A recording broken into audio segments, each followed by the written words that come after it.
అయ్యా స్వర్గీయ ఎన్టీ రామారావు గారు, మా మగవాళ్ళ పరిస్థితి అసలు ఏం బాగోలేదు.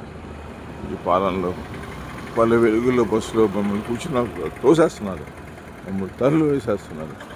అయ్యా అంతా చూస్తున్నాం, ఇంద్రలోకం నుంచి చూస్తున్నారు తమ్ముడు. అసలు మా పరిస్థితి ఏం బాగోలేదు. పలు వెలుగుల్లో మా సీట్లో కూర్చున్నా కూడా మగవాళ్ళకి అసలు వాళ్ళు తోసేస్తున్నారు. మమ్మల్ని బస్సులు కూడా ఎక్కనివ్వటం లేదు. సో దయచేసి మాకు న్యాయం చేయాలి. మీరే మీ పరిపాలన మాకు బాగా పరిపాలించారు. మీరు ఆడవాళ్ళకి పెద్దపేట అంటే మగవాళ్ళని తోసేయటం కాదు.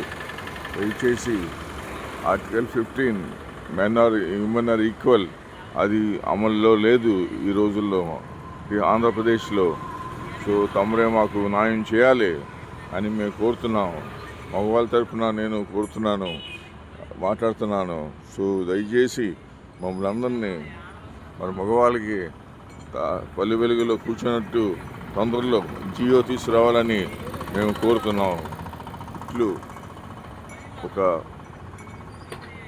స్వర్గీయ ఎన్టీ రామారావు గారి ఫ్యాన్ కాదు అంటే ఫాలోవర్ కానీ లేకపోతే ఓకే ఆయన ఆదర్శంగా తీసుకుని నాకు నిమ్కూరు నుంచి మీరు వచ్చి మరి కొందరు వచ్చి మీరు చాలా పాలు అమ్ముకునేవాళ్ళు అంటే నాకు తెలిసినంత వరకు ఎంతో కష్టపడ్డారు మీరు. కానీ ఈ రోజున మాకు మగవాళ్ళకి మాకు న్యాయం జరగట్లేదు. మాకు